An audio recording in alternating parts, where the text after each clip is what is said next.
Nah, jadi kalau kita ingin beban hidup kita mampu kita tanggung, ya dengan nafas. Karena itu tadi la yukallifullahu nafsan illa wus'aha. Jadi nafsan itu nafas. Nafas itu nafas.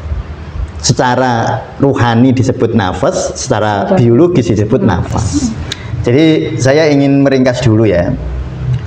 Prinsip dari sebuah yang kita bilang obat biospiritual ya. Prinsipnya adalah sudah nggak ada rasanya, itu tadi yang saya sebut neuropati psikologis. Neuropati itu ini bahasa saya sendiri loh ya, jangan dicari di Google, nggak ada itu. Neuropati itu kalau di fisik kan kesemutan, lama-lama kebas, lama-lama nggak terasa. Neuropati psikologis itu awalnya jengkel, kedua marahi pol, tapi nggak terlampiaskan, lama-lama mati rasa. Dan itu kalau mungkin orang supranatural akan melihat auranya sangat memancar gitu. Itu betul, itu memang nggak ada represi itu. Tapi ada orang emosinya sangat banyak tapi direpresi sangat sangat lama, terus sampai mati rasa. Nah, sekarang kita masuk ke teknik rilis yang paling sederhana, itu nafas.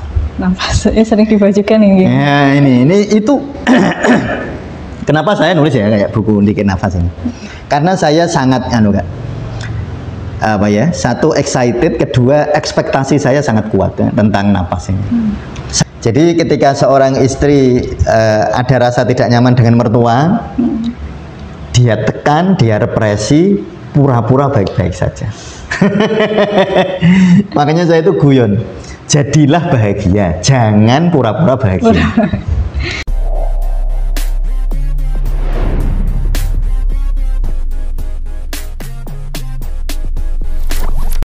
Assalamualaikum warahmatullahi wabarakatuh. Waalaikumsalam warahmatullahi wabarakatuh.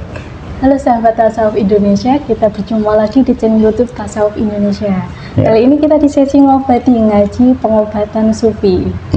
Pada beberapa pertemuan sebelumnya kita telah membahas tentang anestesi spiritual dan juga tentang penerimaan. Mungkin di sesi wukuf juga telah dibahas banyak episode tentang penerimaan. Di sisi lain dari penerimaan itu ada yang namanya penolakan.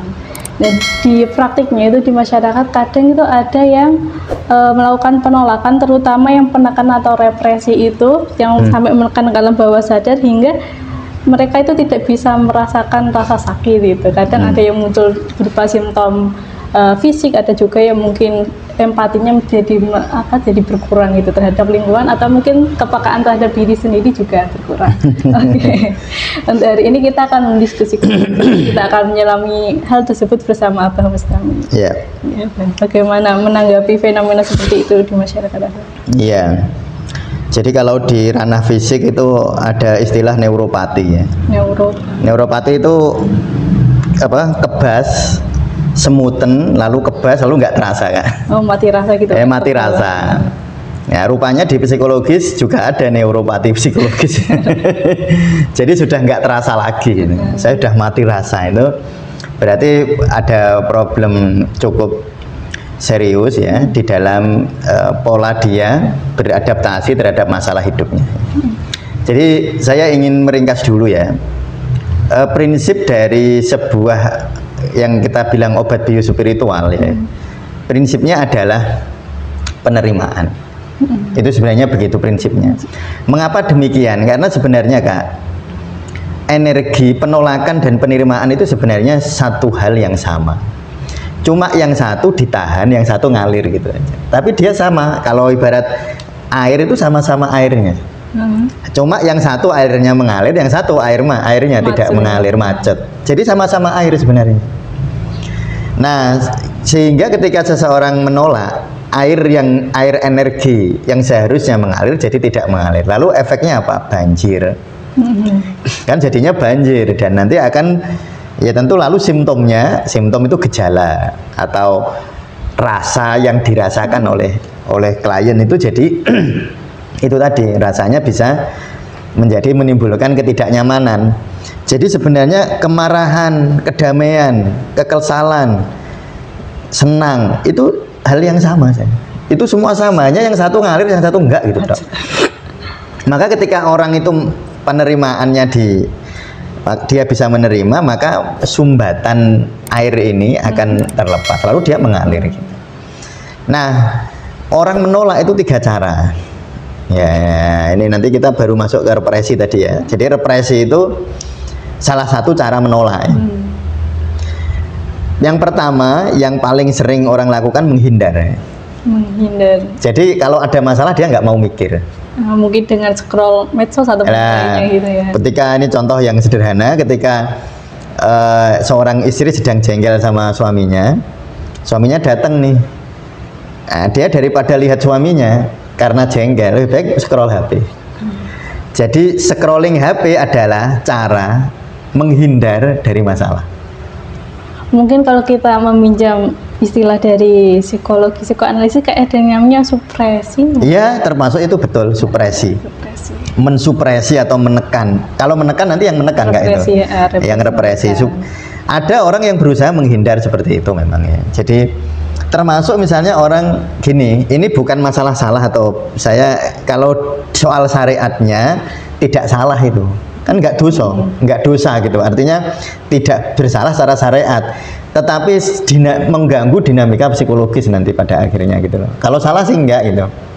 Bahkan kalau kita menukik lebih dalam lagi, ada orang punya masalah nih, lalu dia sholat, secara syariat itu tetap baik gak? Secara syariat loh, saya nggak ngomong apa namanya, oh itu salah gitu, enggak, itu bener jelas itu, dan itu baik, dan itu tidak melanggar syariat. Tetapi kalau orang sholat digunakan sebagai cara pelarian dari menghadapi masalah, itu kurang ideal di dalam proses terapeutik. Oh, ini sebenarnya jebakannya di situ ya. Jebakannya di situ. Nah, sebenarnya sholat itu sangat indah jika kita gunakan sebagai cara penerimaan, bukan cara penolakan gitu. Ya kita pisah dulu ya. Syariatnya tetap mau penerimaan mau penolakan tetap benar syariatnya. Tetapi kalau dari sisi terapeutik, ketika seseorang beribadah, entah haji, entah umroh, entah sholat, entah apa, kalau niatnya digunakan untuk lari dari kenyataan, itu tidak bermanfaat secara psikologis. Tetapi kalau sholat ibadah, karena memang sebenarnya sholat ibadah itu digunakan sebagai cara menerima. Ya kan, inna sholati wa nusuki wa mahyaya wa mamati lillahi rabbil alamin. Iya dah, inni wajjahtu wajhiya lillazi fataras samawati wal ardi. Itu kan sebenarnya semua itu kan doa penerimaan. Doa untuk siap, nggih ya Allah, saya ini hambamu, saya siap jika engkau uji, kan gitu sebenarnya. Nah, tapi kalau digunakan untuk lari, maka manfaat terapeutiknya kurang gitu loh. Ya, ini jadi harap dipahami. Jadi kalau secara syariat, ya silahkan, nggak apa-apa, nggak ada dosa gitu. Marorokib atut nggak ada nyatet kok itu. Tetapi kalau mau mencari apa namanya sisi terapeutiknya, ya, penyembuhan atau kesehatan biopsikologis dan rohaniah, gunakan sholat, ibadah, puasa itu sebagai sebuah bentuk rasa syukur, sebagai sebuah bentuk penerimaan. Nah itu pertama ya, resikonya menghindar itu nanti energinya itu akan numpuk Kak. Ya numpuk kan, energi kan tadi ada banjir, ada sumbatan air, terus kita lihat nih, kita nggak mau menerimanya, terus kita tinggal aja. Iya, meluap sih. Makanya dia meluap, malah meluap nanti, mau ditinggal kan lama-lama meluap. Nah itu cara kedua, cara pertama yang kalau dibandingkan dengan dua ini cara yang paling baik sih sebenarnya. Paling baik. Kalau dibandingkan paling baik di antara yang kurang baik. Ini karena termasuk menolak itu. Iya, nah. Yang kedua, ini lebih buruk daripada yang pertama, yaitu menekan. Depresi tadi. Saya nggak menekan dulu karena menekan nanti kan tema kita ya. Yang kedua ini yang paling buruk Kak. Melampiaskan. Itu paling buruk. Dan ini kayaknya cukup sering disalahpahami sebagai penerimaan kayaknya. Paling banyak orang itu salah paham gini, kalau saya bilang gitu, nggih pun ditampi mawon ya, diterima saja. Oh berarti saya terima aja ya Ustaz ya, saya marah ya sudah marah aja gitu. Ya nggak gitu, itu namanya menolak. Jadi gini loh, melampiaskan itu termasuk menolak, karena ketika seorang itu ingin melampiaskan, sebenarnya dia kan nggak mau. nggak mau ngerasake nggak enaknya ya toh. Lalu dilampiaskan, berarti kan nggak mau, berarti menolak juga, dan itu cara penolakan terburuk sebenarnya. Kalau mau milih lebih baik yang menghindar tadi. Jadi daripada melampiaskan, lebih baik menghindar. Iya, kalau melampiaskan mungkin orang lainnya gitu, bukan dari diri sendiri juga akan kena imbas. Kalau iya betul, kalau orang melampiaskan yang kena dampaknya orang lain. Yang kadang-kadang anak nggak tahu salah apa-apa. Iya, tahu bapak ibunya bapak ibunya berantem, melampiaskan, anak kan kasihan. Ini saya keluar sedikit dari tema ya. Saya selalu bilang begini ya. Seorang anak itu yang diharapkan adalah rasa aman ketika di rumah, ya kan? Kalau seseorang anak itu merasa di rumah aman, maka kalau di luar dapat masalah itu nggak apa-apa, kan? Misalnya di sekolahan ada pembulian, di sekolahan ada ini. Tapi kalau di rumah dia tenang, kan dia punya tempat pulang. Gitu. Tapi lalu jadi problem besar ketika anak-anak di rumah sendiri tidak aman dia. Nah nanti kalau dia punya masalah di luar, dia akhirnya ya pergi menurut sesukanya dia, yang menurut dia aman. Dan sering terjebak anak-anak itu, terutama remaja, pergaulannya jadi keliru karena dia di rumah tidak mendapatkan keamanan itu. Dan keamanan itu ketika anak-anak melihat kedua orang tuanya saling mencintai ya. Nah saya ulangi ya, anak-anak itu merasa aman di rumah ketika dia melihat kedua orang tuanya saling mencintai, saling mendukung, ya, saling senang berbagi. Itu anak-anak kan melihat ayahku mencintai bunda, bunda mencintai ayah, dan mereka sangat nyaman karena mungkin kami sudah sering ya lihat podcast saya, quote saya ya. Hadiah terindah bagi seorang anak dari seorang ayah adalah seorang ayah yang mencintai ibunya. Hadiah terindah bagi seorang anak dari ibunya adalah saat ibunya mencintai ayahnya. Oh, itu hadiah terindah. Dan itu saya sering nanyain ke anak saya itu, dan memang betul begitu. Iya, saya pribadi juga merasa seperti iya kan itu. Gitu kan, orang akan merasa nyaman, dan itu sebenarnya aspek paling penting loh di rumah tangga. Kan kalau di tasawuf Indonesia ini kan problem paling banyak kan bab anak, bab suami, bab istri itu.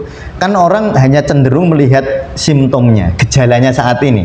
Misalnya saat ini anak-anak itu judi online, saat ini game online, saat ini anak-anak nggak mau belajar misalnya. Itu kan dilihat hanya simptomnya sih. Lalu yang disalahin judulnya, ininya, HP-nya yang disalahin. Dunia luarnya. Ya bener, kalau salah ini tetap salah sih. Tetapi itu tidak akan menyelesaikan masalah sebenarnya secara radikal gitu.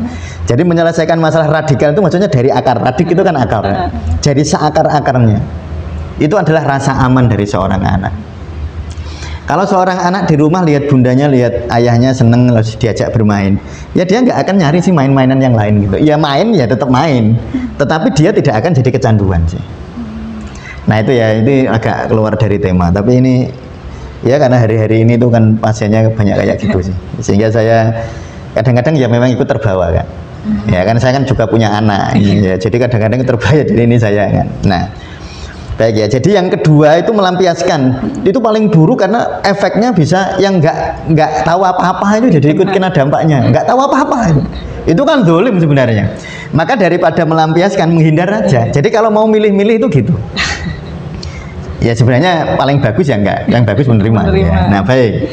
Nah yang ketiga ini tengah-tengah kan, antara menghindar kan paling buruk ini melampiaskan. Paling bagus tadi menghindar kayak dengan sholat itu bagus ya, bagus, cuma ada yang lebih bagus gitu ya.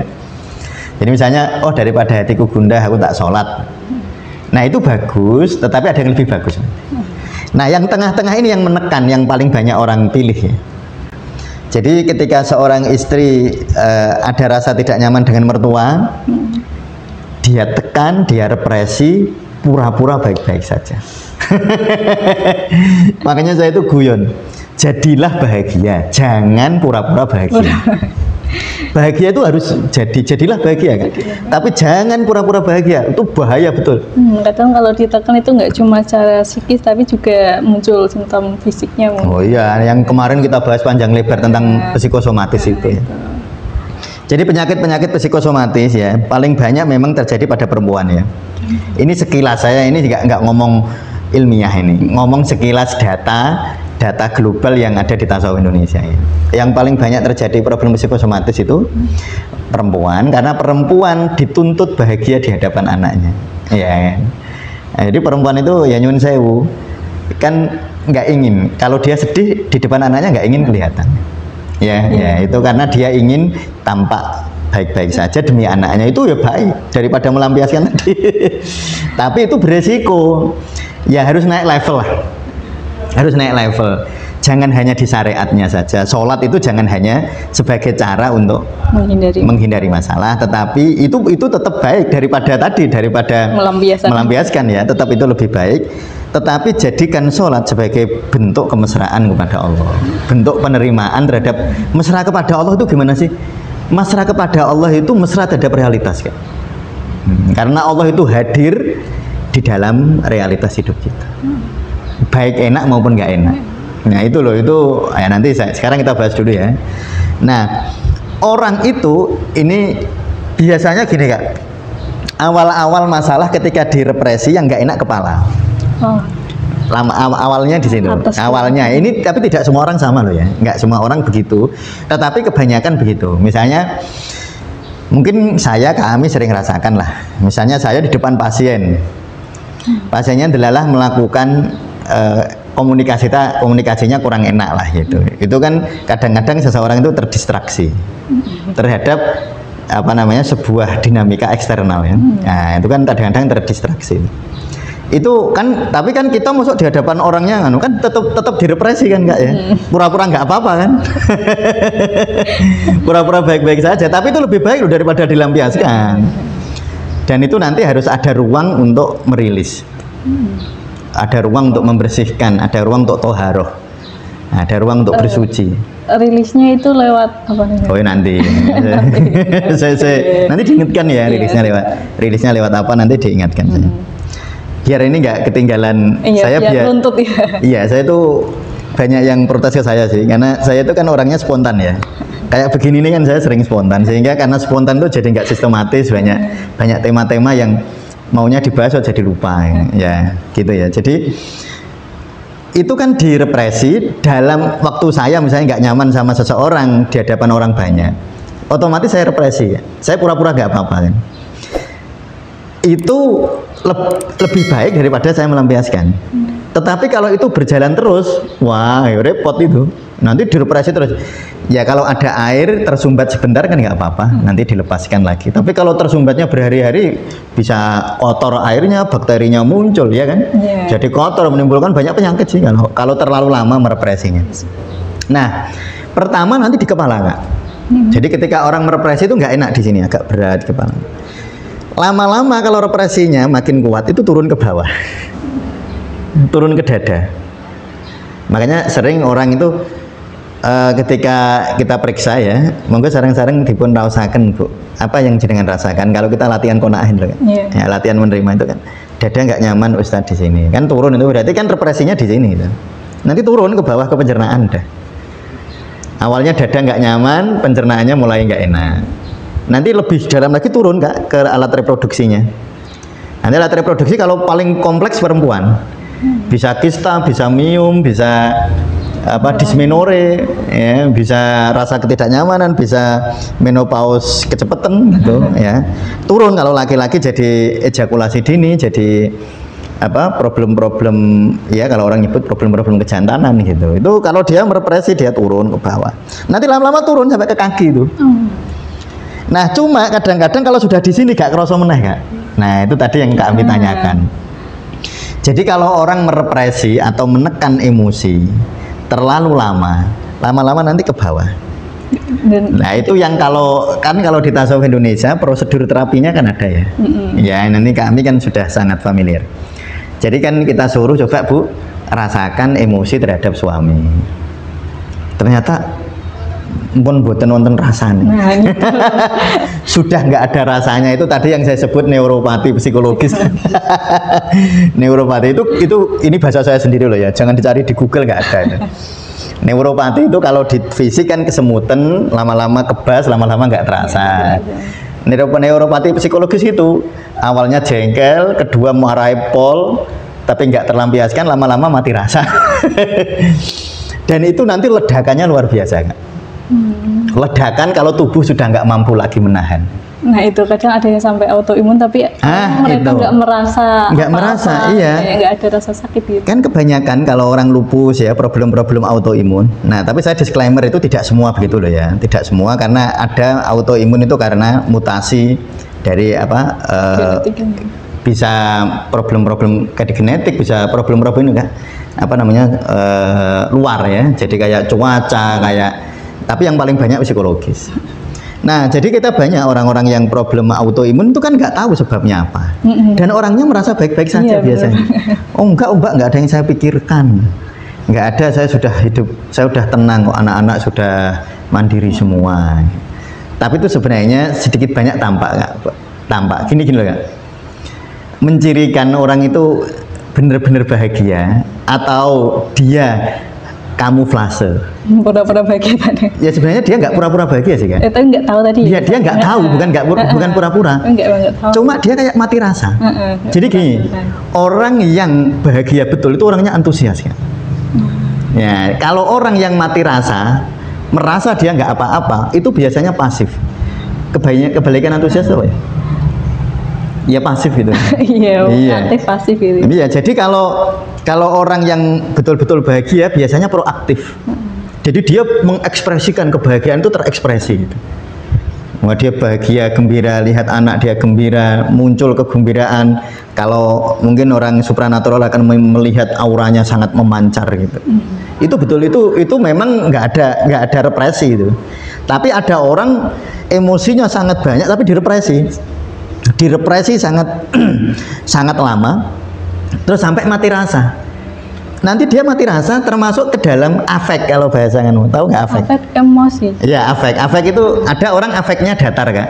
Seneng ya gak ono rasanya, sedih ya nggak ada rasanya gitu. Jadi dia itu nggak bisa bedain. Jadi gini, saking terjadi neuropati psikologi tadi ya Kak ya, sampai dijiwit ya ora kroso, dilus-lus ya gak kerasa.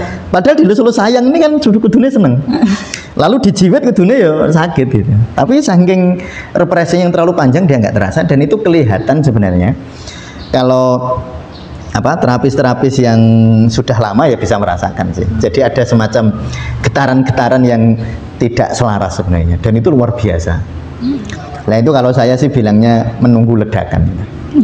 Menunggu ledakan. Biasanya kalau problemnya lalu sakitnya meledak.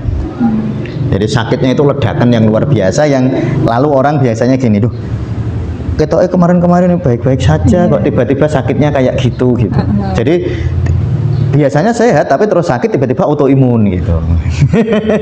Tiba-tiba dideteksi kanker rahim stadium 3, padahal dulu baik-baik saja. Itu biasanya begitu Kak.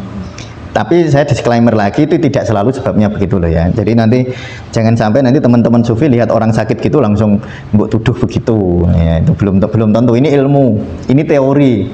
Prakteknya bisa sangat bervariasi. Tidak bisa kita samakan. Nah, jadi itu tadi saya mau menyampaikan bahwa semua emosi baik positif maupun negatif itu sebenarnya sama, sumber yang sama, hanya yang satu mengalir, yang satu tersumbat. Nah, kalau dia energi sesuatu atau emosi negatif itu kita terima, maka sumbatannya hilang. Lalu dia mengalir gitu. Maka orang-orang yang pernah mengalami sumbatan emosi, lalu dia menerima, itu biasanya energinya luar biasa Kak. Tiba-tiba sangat kreatif, tiba-tiba sangat intuitif gitu. Orang yang pernah mengalami, nah itu yang disebut, orang sering menyebut saya mengalami fenomena aha. Aha itu kayak ya gitu loh, kayak pencerahan lah gitu. Kayak insight gitu. Ya, kayak insight itu tuh biasanya awalnya dia ada sumbatan energi awalnya. Misalnya ini misalnya masalah dunia kampus ya. Ada seorang dosen itu dia marah terhadap sesuatu. Mungkin dia marah terhadap sebuah teori misalnya. Itu kecemasan saya masa lalu sih gitu ya. Jadi ada teori, lalu dia cemas, dia nggak setuju secara ideologis, secara radikal, secara mendasar itu dia nggak menerima. Lalu tiba-tiba dia mau menerima tentang kenyataan itu. Saya bisa mencontohkan diri saya sendiri kalau itu ya sebenarnya ya. Jadi dulu itu kan saya itu kan bimbang antara ideologi, saya sebut ideologi dalam tanda petik karena kata-kata saya bisa keliru ya. Ideologi kedokteran barat dan Tibun Nabawi. Wah, itu kegundahannya luar biasa, kegundahannya. Jadi itu kan sumbatan, terjadi kemarahan yang saya juga nggak tahu marahnya sama siapa. Iya kan? Kan marah sama orang nggak bisa. Wong itu marahnya kan sama paradigma, sama ilmu. Nah, tetapi ketika saya menerima itu semua, dituntun oleh Abah untuk menerima, tiba-tiba insight-nya luar biasa. Nulis buku sebulan bisa 3 saya dulu. Padahal kalau nulis buku sekarang lebih mudah ya, karena bantuan dari teknologi. Dulu nulis buku saya kan nulis kan, karena saya nggak punya laptop, nggak punya nggak punya komputer ya, nggak punya laptop, HP juga nggak ada. Kalau sekarang bisa ngetik di mana-mana. Dulu kalau nulis ya beli kertas buram itu di fotokopian, terus saya tulis itu, tulis tangan. Itu sebulan saya bisa buku 3 dan nggak capek. Jadi saya makanya tadi berani bilang, orang itu kalau sumbatannya tiba-tiba dia lepas, tiba-tiba dia menerima, tiba-tiba dia qanaah, tiba-tiba dia tawakal gitu. Tiba-tiba menghayati betul Allahumma inni tawakkaltu 'alallah la haula wala quwata, dan itu bukan hanya kata-kata. La haula wala quwata illa billahil aliyil azim. Bismillahi tawakkaltu 'alallah. Itu betul-betul dia rasakan. Tiba-tiba itu kayak pancaran intuisinya itu kayak kayak terjadi semacam ini loh Kak, tahu kembang api nggak? Tahu. Naik langsung biar gitu itu. Itu ya apa namanya, kalau mau diimajinasikan kayak seperti gitu. Tiba-tiba ide nggak ada habis-habisnya. Ya, ide itu tiba-tiba nggak ada habis-habisnya. Dan itu bukan sesuatu yang diikhtiari. Itu kan makanya energi kalau sumbatannya dilepas, itu luar biasa nikmatnya. Plong gitu. Plong, ya itu nyebutnya plong. Kalau nyebutnya kalau secara intelektual sensasi Kalau secara apa namanya, orang-orang sekarang nyebutnya pencerahan gitu. Ya itu kan kenapa coba? Ketika orang menerima total. Udkhulu fisilmi kafah wala tattabi'u khutuwatis syaiton. Wah, ketika seperti itu ya itu tadi saya itu dulu pernah itu 1 bulan 3 buku. Berarti saya itu nulis itu dengan tulisan tangan, karena buku saya saat itu mungkin kami tahu ya, buku Energi Ibadah, buku 5 Obat dari Langit, itu kan buku yang halamannya 300-an lebih. Berarti kalau saya nulis 900, gampangannya misalnya dibuat 600 halaman, berarti sehari 20 halaman saya waktu itu nulis tangan. Ya, nulis tangan, dan kan bukunya buku-buku ilmiah ya, yang saya tulis itu. Jadi ada apa namanya? Ada referensinya, bukan tulisan buku syair gitu, tidak, buku ilmiah, karena memang saya senangnya kayak gitu kan. Itu terjadi seperti itu Kak. Maka sebenarnya kalau tadi kita kebalik ke materi tadi, represi itu akan menghabiskan energi kita. Sesuatu misalnya gini ya, Kak Ami bawa HP-nya Kak Ami. HP ini kan paling setengah on aja nggak ada. Berapa gram itu paling kan? Tapi nek mbok gowo terus sak jam capek Kak. Iya kan? Masalah itu mungkin kecil Kak. Tetapi kalau kamu bawa bertahun-tahun, tubuhmu capek. Digenggam terus, walaupun ini HP ini malah enteng gitu, enteng. Ini paling hanya 200 gram misalnya. Tapi kalau saya bawa 1 jam, pegel juga. Nah, tubuh kita sama ya.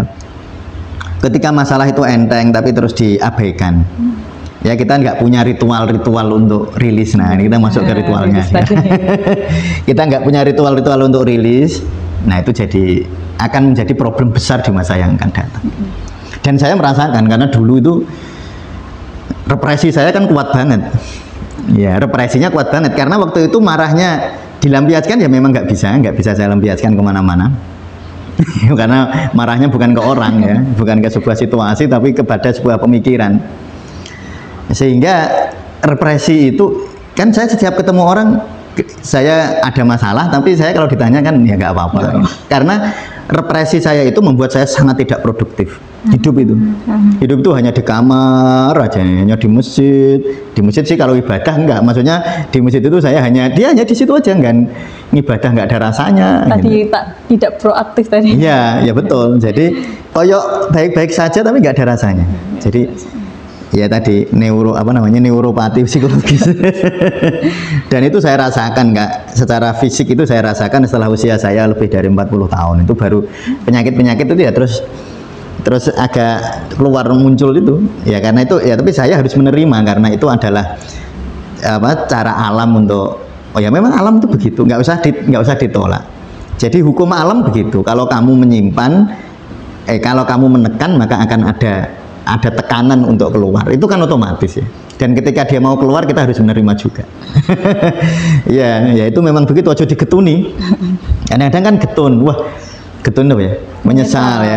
Ini kan ada yang menyesal, wah dulu tuh harusnya saya nggak menekan, itu nanti menekan lagi itu. Ya sudah, pokoknya hari ini gimana ditekan. Nah, sekarang kita masuk ke teknik rilis yang paling sederhana, itu nafas. Nafas, sering dibajukan ini. Ya ini itu. Kenapa saya nulis ya kayak buku dikit nafas ini? Karena saya sangat satu excited, kedua ekspektasi saya sangat kuat ya, tentang nafas ini. Satu, karena dia sangat sederhana. Cuma karena sangat sederhana orang meremehkan, karena sangat sederhana. Nah itulah yang kemarin saya baca di mana ya, orang jahil itu di Masnawi. Cirinya orang jahil itu cari yang rumit. Ya coba dengerin Masnawi saya kemarin sama Mas Fatih di bait ke 1000 Sukian ini. Rumi itu berkata, orang-orang jahil cari kerumitan. Ini saya nggak menyalahkan yang teman-teman peneliti yang bukan itu maksudnya, bukan yang itu. Cuma kadang-kadang memang kita misalnya nafas kan cuma gitu kayaknya. Dia cuma gitu tapi dia nggak lakukan loh ya. Padahal cuma loh, katanya cuma. Coba ya. Kami itu ngikutin saya mendampingi ibu-ibu, bapak-bapak zikir nafas sudah ratusan ya. Iya kan Kak? Ratusan banyak orang lah. Ya mungkin kalau dihitung dijejer ya ribuan.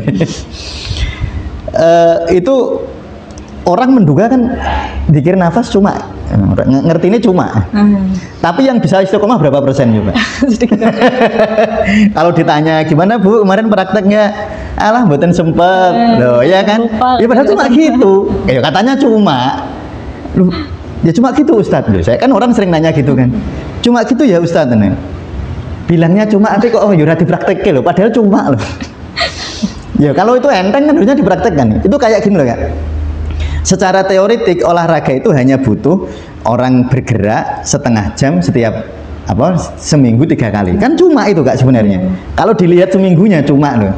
Cuma berapa persen orang yang bisa istiqomah olahraga kayak gitu. Padahal itu ya cuma bergerak. Ya cuma bergerak. Memang tantangan di dalam proses terapeutik itu keistiqomahan. Makanya kalau istiqomah itu kalau bahasa neuroscience itu neuroplastisitas. Jadi orang itu kalau istiqomah terjadi neuroplastisitas itu kemampuan adaptasi di otak. Nah itu memang tantangannya. Makanya saya mengagumi sebuah makalah al-istiqomah tu afdolu min alfi karomah. Istiqomah itu lebih afdol daripada 1000 karomah karena luar biasa. Makanya nafas ini kayaknya sederhana, makanya cuma dicumakkan, makanya sering dicumakkan, disepelekan. Padahal itu hal sepele, tapi nyatanya ya nggak bisa praktek istiqomah ternyata. Berarti ya nggak sepele. Nah gini, mengapa saya mau menggambarkan ya ke teman-teman ya, mau menggambarkan mengapa nafas itu begitu penting. Ini nanti mungkin kita lebih perdalam di minggu depan, tapi saya ingin menggambarkan begini kamu.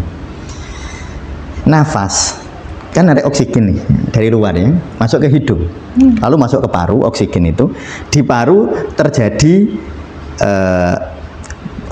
pertukaran oksigen dan karbon dioksida. Oksigen masuk ke darah, karbon dioksida masuk ke alveoli. Alveoli itu sel paru. Lalu dibuang waktu eksalasi, waktu hembuskan nafas, waktu eksalasi itu. Nah, oksigen kan masuk ke darah tadi, lalu ke jantung kan, masuk ke namanya bilik kiri. Nah, nanti dari bilik kiri ke atrium ya, bukan bilik, ke atrium kiri, lalu ke bilik kiri, lalu ke seluruh tubuh. Maka oksigen itu akan menjangkau setiap sel di dalam tubuh kita. Oksigen itu, jadi setiap saat kita bernafas begini itu, oksigen yang kita hirup itu menjangkau setiap sel, bukan hanya setiap jaringan, setiap sel. Jadi kalau berat saya ini 60 kilo, saya punya 60 triliun sel. Berarti ketika saya bernafas, oksigen saya akan masuk ke 60 triliun sel itu. Sekarang coba bayangkan, ketika seseorang masuk keluar nafas dengan zikir, nah, maka nanti makna-makna zikir akan dibawa oleh oksigen masuk ke dalam setiap sel tubuh kita.